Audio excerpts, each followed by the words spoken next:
where it's like for me, I just need to learn like to trust God, dwell in the land, like dwell where I am. Like I've heard like different quotes about like blossoming or blooming when you're planted, but that's literally like what I feel like God has been telling me to do is like dwell here, that's so good. Cultivate faithfulness, do good here. What's up, y'all? Welcome back to my channel, All Things Jesus. I'm your girl Adriana, and today I have Tomi here with me, so y'all know what that means. This is episode 5 in my L.I.T series, and that stands for Living in Truth. And that's why I showcase young Christian men who are trying to do just that, live in truth. So Tomi, we're going to jump right in. When you and I talked, I said, you know what? I'm going to title this, The Truth Shall Set You Free. Because I feel like we talked a lot about truth. We're going to jump right in by introducing Tomi to you guys, but I'm going to let him do that for himself. So just tell us your age, your name, and a little bit about yourself. Gotcha. Well, my name is, well, first off, my name is Tomi Kosoko, but most people call me Tomi because... Oh, I don't think I knew that. Oh, really? I don't think you told me that. Oh, well, gotcha. So my name is Tomi Kosoko, and people call me Tomi for short because as you can tell, that's a lot easier to say. I was born... I don't know if I can pronounce it. Exactly. I mean... it gets butchered at least once a week. Oluwa. Tomi. Wa. And then the Kosoko is my last name. Kosoko. Kosoko, yeah. I like it. Get the Tomi from all that. Yeah. I like it. Thank you. I'm going to say Tomi though. Alright. Yeah, I have no hard feelings. But yeah, so that's my name. And then I was born in Nigeria, in Africa. And then I moved to England a little bit after that. And from England moved to Florida. And then now I'm here in Philadelphia. Yes. Doing this amazing video. How old are you? I am 24 years old. Turning 25 in August. Yes. Leo? So it's weird. I've looked at that stuff. They always say I'm like in the middle. So I'm like a Leo/Virgo. You want to cuss. Exactly. This Don't cuss. tell Yeah, exactly.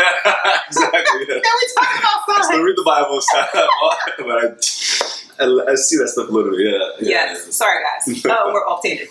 What do you do for a living? So I do for a living. I am in marketing and advertising. And yeah, I'm in marketing and advertising. I don't know how else to go further. Yeah, exactly. Yeah. Do you like what you do? Was my boss going to see this? Not your job per se, but like what you do. I do like what I do. Yeah, Okay. I do like what I do, but I feel like I could be doing it. Yes, I like what I do. I was gonna keep it there. I like what I do. Okay. But I could be doing I like something it. better. Short and sweet. Don't fire me. You sound like Lanre. I want to talk a little bit about your salvation story. Gotcha. And kind of, tell people how you became the man of God that you are today. Gotcha. So June 15th, I remember the date. June 15th, 2011. Yeah. Good memory. So I was in church, grew up in a Christian family, all that kind of stuff, went to church with my mom and dad, family, but kind of just doing it as, as something to do, that was something that we all did and stuff. But there was one day we went to church, like a midweek service, and there was we had like a guest pastor, guest preacher, and he was just like praying for people and, preaching and everything. And then like this guy called me out in front of everyone, not by name or anything, but like he just like looked at me and pointed at me and was like, hey, come in the front. Like a prophecy? Exactly, kind of like a prophecy, yeah. And I don't know how you guys believe in that stuff, but it's in the Bible. It's in the Bible, yeah, but that's kind of how I gotta say, that is how I gotta say it, not kind of how I gotta say it. But yeah, so he called me out and was like, hey, you come in the front. So I'm like looking around like, yeah, you're looking at me, but like he's still looking at me, and I'm like, oh gosh, like he's already praying for people. I'm like, am I next? Am I gonna like fall down and all that kind of stuff? Like I did not want that to happen, but he called me out to the front, and then just started like praying for me and I guess prophesying over me, just telling me how like God had a plan for me and had like a purpose for me and all that kind of stuff. And like it's funny because during that time I was kind of like wrestling with, I was still young, but I was wrestling with like, like why am I here? Like what am I supposed to be doing? And not like what has God called me to do, but just like literally like why am I here and why am I like not alive, but you remember that identity type of things, and that's why our identity is in Christ, because we're lost without Exactly. And that was literally like that. And then just like from that moment, like he called me out, and like he was just like saying all these different things about like what I was wrestling with internally, and I knew exactly, and it was true, and that's how I knew like it was God, because it was things that I had not told anybody else, or I hadn't told my parents or any other friends or anything like that. It was just something that I was just dealing with internally. So I was like, for him to say those things and for him to like not call those out, but like to I guess like speak life into like my own like insecurities and whatever I was going through, that was like for me knowing that like that was God. Exactly. Like even like from then, not that I'm like basing my faith on like my feelings and stuff, but I just felt different. I just knew from that day, like I was like God had like touched me, and God had like spoken to me, and like God had like called me out on that moment. Yeah. And it's funny, that's kind of what my name means, like God looked for me, or God searched for me. So like literally on that day, I felt like it felt like my name, like it felt like God had like called me out, like, you know what I mean, or looked for me and like brought me out and stuff. So yeah, that's beautiful. See, I didn't think you told me that last time. Yeah, no. So how old were you then? It was 16, 17. How old are you when you're going to high Yeah, school? I might say, so you had the same kind of story I had, because I was going into 12th grade. Oh, good. Gotcha. Yeah. Nice. And so that's how you became, like, you know. Exactly, a Christian. And after that, I was like, I don't want to say, well, I guess on fire, just reading. Yeah. I was like, oh, I'm going to go across the country, across the world, and do all these different things. Kind of like the things that happen when you first get saved and stuff. So. Yes, like really on fire. Yeah. Not saying we're not on fire now, but you know what that is. Yeah. Switching gears a little bit, as you know, the title of this series is Lit, Living in Truth. Yeah. And so you and I talked a lot about truth, and we talked about you saying it's not your truth, my truth, but the truth. Yes. And the truth of God's word and, you know, Jesus himself. So what does it mean? Tell people, what does it mean for you to live in truth? Sheesh. What does it mean to you? What does it mean for me to live in truth? Well, it's like, for me to live in truth, let me think about this again. Like, you have to like first know what the truth is, and like even like believe that it's the truth. Because like even like in this day and age, you have so many different like beliefs and just beliefs just going around. So many different Jesus. Exactly. So exactly. So it's like I feel like first of all you have to have like that moment of like first of all believing that this is the truth, and then like from then on kind of adjusting your life towards it. Because a lot of people like they live, and yes, like at some like in a way you do have control of your own life, but at some point I feel like there is like this.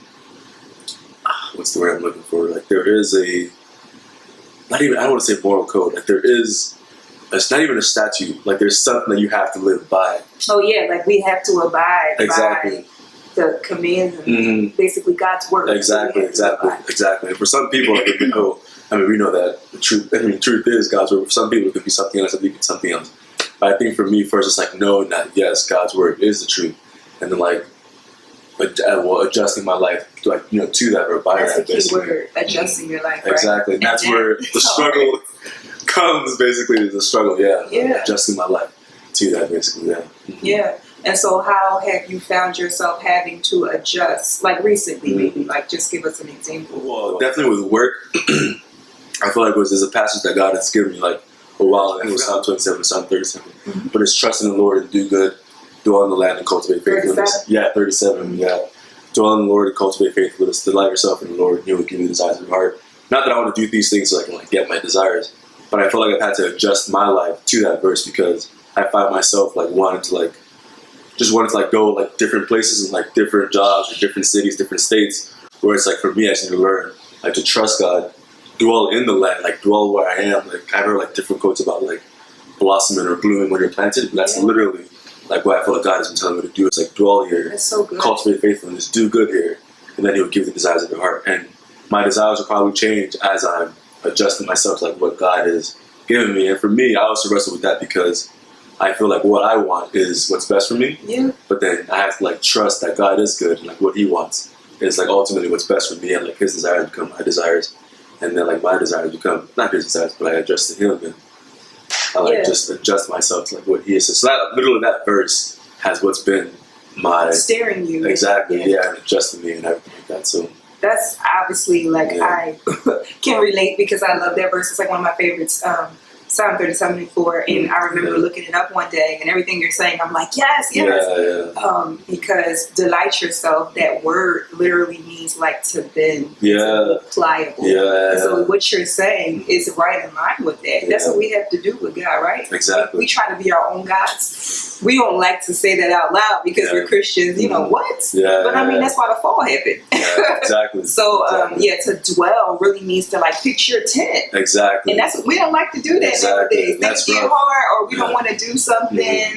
Jump ships. Exactly. So thank you for sharing that. Right in line with living in truth, this whole living your best life type of thing. What does it look like for you to live in truth while living your best life? Man, and that's something that's I don't have it's like all figured out. That's something that I'm still like learning, and that's something that I'm still like trying to figure out. But like, because that's something that's like living my best life. That's definitely something that I'm really trying to do. You know, like being young, like they say, live your best life, and it may not be the same way that I guess God has called us to live our best life, the way that the world has called us to live our best life, Yes. and that's also like another struggle as well. It's literally about just finding, not like what are the boundaries, because I think for me, I wrestle with the fact that I have more freedom than I think, but I also like there are definitely boundaries that we have as Christians trying to live life and have fun, because God is a God of fun. Like He's not like this one God like just beating us over the head like whenever something bad happens or something like that. Like He the sun says wants us to free. exactly. He wants us to enjoy life and be free. So I think for me now, this season of life is learning like how I can live my best life in a way that honors God and in a way that I can actually feel like I'm living life basically. Because I feel like at times I used to wrestle with the fact that being a Christian, like you can't have fun. Like, you can't have fun basically, the way that the world has fun. Lies. Exactly. And like their idea of fun is different. But also like I'm still like figuring out, still learning like what that is. So I don't have like an answer of like this is how to do it, but I'm like still walking in that, still figuring it out. So with that though, is like what are some of your hobbies and things like that you use as a way to have fun, but still advance the kingdom at the same time? Because I like doing this, but this is advancing the kingdom. Exactly, So like, I mean, a lot of things I do for fun. I just love going out, hanging out with people. I love going out to eat. I love going out, get a few drinks or get some food, restaurants and stuff like that. Love going out to dance. Like, of course, like there are boundaries in that. I mean, a little bit, bust a move here and there and stuff like that. I'm not good. I'm like, if you've ever seen Hitch, I just stay with my two-step. Stay with I know what I'm good, I know what I'm not good at, so I'll stay in that. But I love dancing, I love having a good time, I love, just going out. And I just playing soccer, sports, being active and stuff like that. Like sports. Exactly. Yeah, those are the ways that I just have fun. And basically, Okay.